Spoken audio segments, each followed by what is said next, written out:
الله الرحمن الرحيم نحمده على رسوله ما بعد باب النظائر کے تیسرے فائدے کے تحت ذیلی فوائد کا بیان جاری ہے۔ کا قاعدہ کہ یقین شک سے زائل نہیں ہوتا۔ اس کے تحت بہت سارے ذیلی فوائد آئے، جیسے ایک فائدہ اصل اشیاء میں اباحت ہے یا حرمت ہے یا توقف ہے۔ یہ تعلق سے پوچھا تھا اور آپ حضرات نے یہ بیان میں پڑھ لیا ہوگا۔ جو پڑھا وہ یہ عقیہ کے نزدیک کیا میں اباحت ہے، شافعیہ کے نزدیک کیا میں حرمت، بعض اہل تحقیق کے نزدیک کیا میں توقف۔ یہاں پر کچھ اور اقوال جمع کیے ہیں علامہ ابن نجیم مصری رحمہ اللہ نے، اور دیکھیے ان کا خلاصہ پھر ان کو کچھ تفریحات اور جزیات دیکھیے۔ فرماتے ہیں حل الاصل فی الاباحۃ حتی یدل الدلیل علی عدم الاباحۃ، سوال کے انداز میں انہوں نے رکھا ہے، اور جیسے کہ یہ ہمیشہ بیان کرتے ہیں فائدہ کہ اصل عدم ہے، یعنی بطور جزم فائدہ یا اصل پیش کرتے ہیں تو جزم کے صیغے سے پیش کرتے ہیں، سوالیہ اسلوب میں پیش نہیں کرتے۔ سب یہ ہوا یہ جو فائدہ پیش کرنے جا رہے ہیں سارے اقوال ہیں، میں سے ایک بات یہ ہے کہ کیا اصل اشیاء میں اباحت ہے کہ جب تک دلیل عدم اباحت پر دلالت نہ کرے، یعنی عدم اباحت یعنی عدم جواز حرمت پر دلالت نہ کرے تب تک چیز مباح رہے گی۔ اور اس پر حضرت علامہ احمد دیوان نے تفسیرات احمدیہ میں بڑا تفصیلی کلام کیا ہے۔ ما فی الارض جمیعا، یہ آیت کریمہ پہلے پارے میں ہے، اس کی تفسیر میں دیکھیے۔ ثابت انہوں نے کیا اللہ تعالیٰ نے جب آیات میں ساری چیزیں ہمارے لیے بنائی، یہ ہماری مخدوم ہو گئی، ہماری خادم ہو گئی، یہ ہمارے لیے جائز ہو گئی۔ آواز کٹ کٹ کے آ رہی ہے حضور، معذرت۔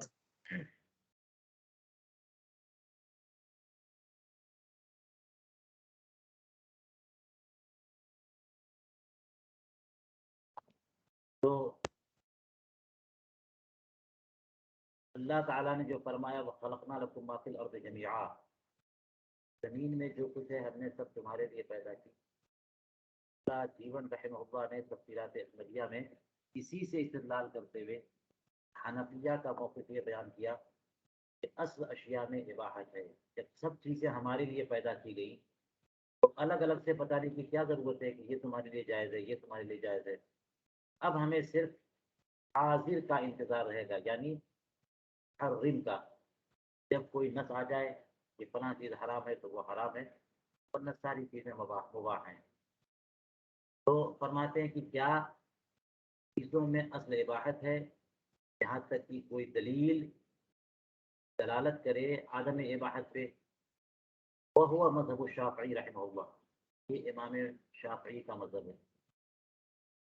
اب التحریم حتی یدل الدلیل علی الاباحۃ، یا اصل اشیاء میں تحریم ہے کہ بنیادی طور پر چیزیں حرام ہیں، یعنی ان کا برتنا، ان کا استعمال کرنا یہ درست نہیں ہے، جائز نہیں ہے، جب تک کہ کوئی دلیل اباحت پر دلالت نہ کرے۔ وَنَسَبَهُ الشَّافِعِيَّةُ إِلَىٰ أَبِي حَنِیفَةَ رحمہ اللہ، شافعی فقہا نے اس بات کو حنفی امام اعظم ابو حنیفہ کی طرف منسوب کیا۔ اب یہ دیکھیے نور انوار کی بات تو الٹ ہو گئی ہے، انہوں نے اصل اشیاء میں اباحت ہے اس کو شافعی قول قرار دے دیا، اور اصل اشیاء میں تحریم ہے اس کو شافعیہ نے امام اعظم ابو حنیفہ کا قول قرار دے دیا۔ حقیقت کیا ہے؟ اور فرماتے وفی البدائع، بدائع الصنائع میں یہ لکھا ہے المختار ان لا حکم للافعال قبل الشرعی، کہ مذہب مختار، مسلک مختار یہ ہے کہ شرع سے پہلے افعال میں کوئی حکم نہیں ہے۔ یہی تو قول کیا تھا توقف والوں نے، اس لیے توقف کیا جائے گا جب تک کہ کوئی دلیل نہ آ جائے اس کو کرنا درست ہے، نہ درست ہے، جائز ہے، حرام ہے، جب تک کہ کوئی دلیل نہ آ جائے تب تک توقف کیا جائے گا۔ اس کو مسلک مختار قرار دیا ہے کہ افعال کے لیے کوئی حکم نہیں ہے شرع سے پہلے، شرع وارد ہو تو حکم سامنے آئے۔ والحکم عندنا وإن كان أزليا فالمراد به هنا عدم تعلقه بالفعل قبل الشرع فانتفى التعلق لعدم فائدته۔ فرماتے حکم ہمارے نزدیک اگرچہ عقلی ہے، لیکن اس سے مراد یہ ہے کہ یہاں سے مراد کہ ورود شرع ہو افعال کے لیے تو حکم واضح ہوتا ہے۔ تو یہاں اس سے مراد یہ ہے کہ حکم ربانی کا قبل شرع فعل سے متعلق نہ ہونا۔ تو حکم ربانی کا تعلق نہ ہونا یہ کس وجہ سے؟ لعدم فائدہ کی، کیونکہ اس تعلق کا کوئی فائدہ نہیں ہوگا۔ یہ جو بات انہوں نے کہی ہے اس کو پہلے سمجھنے کے لیے ہماری چند باتیں ذہن میں رکھیں۔ حکم سے مراد اللہ تبارک و تعالیٰ کا ارشاد اور کلام ربانی ہے۔ آپ نے عقائد کی کتابوں میں پڑھ لیا ہوگا کہ اللہ تبارک و تعالیٰ کی 7 صفات ذاتیہ میں سے ایک صفت کلام بھی ہے، اور تمام صفات ذاتیہ سب کے سب ازلی ہیں، ابدی ہیں، جی قدیم ہیں، اور ان میں سے کوئی صفت حادث نہیں ہے۔ ہاں ان صفات کے تعلقات حادث ہیں، جیسے علم الہی یہ ازلی ہے، اور سمع ازلی ہے، بصر ازلی ہے، کلام ازلی ہے، لیکن ان کا تعلق کسی حادث کے ساتھ، وہ تعلق حادث ہو سکتا ہے، اصل صفت حادث نہیں ہے۔ اسی وجہ سے معتزلہ نے اللہ تبارک و تعالیٰ کے کلام کو، کلام الہی کو مخلوق کہا، اور ان کو یہ بات سمجھ میں نہیں آئی۔ انہوں نے اس طرح کی باتیں کی کہ قرآن پاک میں حضرت موسیٰ علیہ السلام کا ذکر ہے، حضرت نوح علیہ السلام کا ذکر ہے، فرعون کا ذکر ہے، جناب مختلف انبیاء کرام کا ذکر ہے، یہ سب تو حوادث ہیں، یہ سب کے سب حادث ہیں۔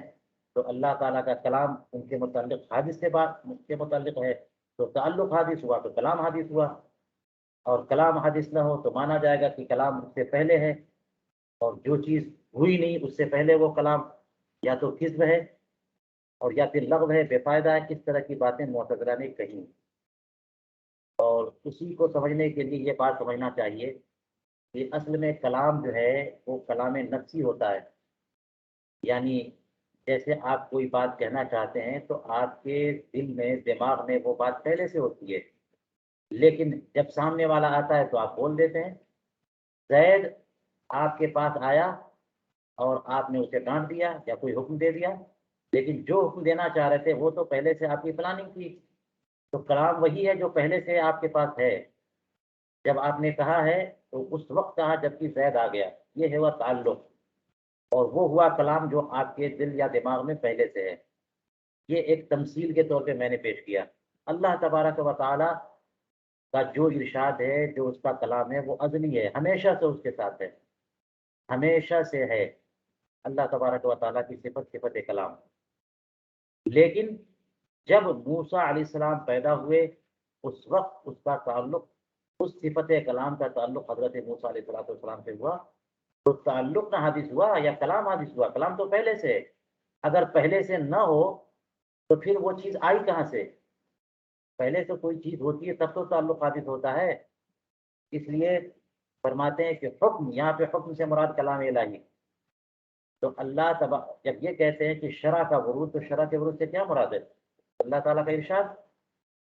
تو ارشاد ربانی تو ازلی ہے، حکم ربانی تو ازلی ہے، کلام الہی تو ازلی ہے۔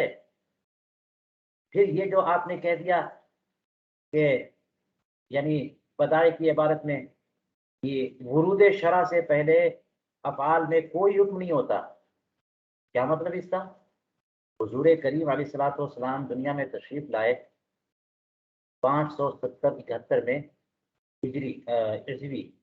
اس کے بعد 40 سال کا زمانہ گزرا اور پھر اس کے بعد اعلان نبوت کیا آپ نے، اور اللہ تبارک و تعالیٰ نے حکم دیا کہ اٹھو فاصدع بما تؤمر، اور اس کے بعد آپ نے دین کی طرف لوگوں کو بلانا شروع کیا. نماز کا حکم آیا، وضو کا حکم آیا.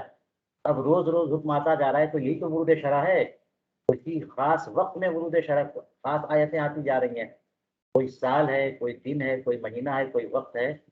تو یہی تو تعلقات کا حدوث ہوا. تو ورود شرع یہ ہے. اور اصل میں کلام الہی یا وہ آیت کریمہ یا وہ ارشاد وہ تو اصلی ہے. تو اس کے بارے میں اسی لیے بتایا کہ جو ہم نے کہا ورود شرع سے پہلے افعال میں کوئی حکم نہیں ہوتا. یہ جو ورود شرع ہم بول رہے ہیں، کیا اس سے مراد کیا ہے؟ اس سے مراد تعلق کلام الہی ہے. ورنہ شرع جو بات کہہ رہے ہیں آپ، اس سے جو کہنا چاہ رہے ہیں حکم ربانی، وہ ازلی ہے، وہ ہمیشہ سے ہے. تو ہم جب کہتے ہیں ورود شرع سے پہلے، جس کو زمانے فطرت کہتے ہیں، انبیاء کرام سے جو زمانہ خالی ہوتا ہے وہ بھی سمجھ لیجئے، یا ورود شرع حضور کریم علیہ الصلوۃ والسلام تشریف فرما ہے، یہ زمانے فطرت تو نہیں ہے. لیکن مثال کے طور پر حج کی فرضیت بہت بعد میں ہوئی، تو حج کی فرضیت سے پہلے کا وقت تو ورود شرع سے پہلے کا وقت ہے. تو ورود شرع سے پہلے افعال میں کوئی حکم نہیں ہے، اور ورود شرع کے بعد افعال میں وہ حکم ہے جو کہ شریعت نے کہا یہ کرو یہ مت کرو. تو اب بتائیے اس ورود شرع سے مراد کیا ہے؟ میں نے بتا دیا، ورود شرع سے مراد کلام الہی کا افعال عباد سے تعلق ہے، اور کلام الہی کا افعال عباد سے تعلق حادث ہے. خود کلام الہی قدیم ہے، ازلی ہے، ابدی ہے. تعلقات کے حدود سے کلام میں کلام کا حادث ہونا لازم نہیں آتا. جی، تو اس کو فرمایا کہ والحکم عندنا وان کان ازلیا. حکم الہی ہمارے نزدیک سے مراد ماتریدیہ کے نزدیک، بلکہ اشاعرہ کے نزدیک بھی، اہل سنت والجماعت کے نزدیک، اور یہاں پر یہ ہو سکتا ہے کہ حنفیہ کے نزدیک، وان کان ازلیا، اگرچہ حکم ربانی ازلی ہے، لیکن ورود شرع سے پہلے کہنے سے کیا مراد؟ فرماتے یہاں اس سے مراد یہ ہے کہ حکم ربانی کا فعل عباد سے تعلق نہ ہونا. شرع سے پہلے، شرع کے ورود سے پہلے حکم ربانی کا افعال عباد سے کوئی تعلق نہیں تھا. اب شرع وارد ہو گئی، حکم ربانی کا تعلق افعال عباد سے ہو گیا. یہ تعلق تو حادث ہے، یہی مراد ہے ورود شرع سے. فانتفت تعلق لعدم الفائدہ لعدم فائدتی. تو یہ تعلق ورود شرع سے پہلے حکم ربانی کا بندوں کے افعال سے تعلق نہیں تھا. کیوں نہیں تھا؟ مطلب یہ نہیں ہے کہ کلام الہی نہیں تھا، کلام الہی تو تھا، ہمیشہ سے ہے، ازلی ہے. تعلق نہ ہونا اس لیے کہ اس کا فائدہ کیا ہے؟ مثال کے طور پر زید ابھی موج پیدا نہیں ہوا، آپ زید کو بول رہے پڑھو لکھو، کیا مطلب ہوگا زید کو بولنا کہ پڑھو لکھو، یہ کرو وہ کرو؟ کوئی فائدہ نہیں. لغو ہوا. جب زید پیدا ہو جائے گا، 2-4 سال 10 سال اس کی عمر ہو جائے گی، اب آپ کہیے گا یہ کام کرو یہ مت کرو. یہ تعلق کا نہ ہونا جبکہ متعلق موجود نہ ہو، یہ تعلق کا نہ ہونا اس لیے ہے کہ تعلق ہو تو اس کا کوئی فائدہ نہیں نکلے گا. جی، وفی شرح المنار للمصنف، یہ یہاں پر چونکہ بدائے میں یہ فرما دیا ہے کہ افعال میں کوئی حکم نہیں ہوتا قبل ورود شرع، اس لیے یہ بڑی اہم بات کی وضاحت کرنی ضروری ہوئی. چلیے، تو اب تک جو ہے جو اقوال آئے ہیں وہ یہ کہ اصل اشیاء میں اباحت ہے، یا اصل اشیاء میں تحریم ہے، یا اصل اشیاء میں توقف ہے. پہلی سطر میں یہ کہہ دیا کہ اباحت والا قول شافعیہ کا قول ہے، اور تحریم والا قول شافعیہ نے امام اعظم ابو حنیفہ کی طرف منسوب کر دیا، اور بدائع والا قول تو جا رہا ہے اس طرف کہ اصل اشیاء میں توقف ہے، شرع کا انتظار کیا جائے گا. چلیے کہتے ہیں وفی شرح المنار للمصنف، مصنف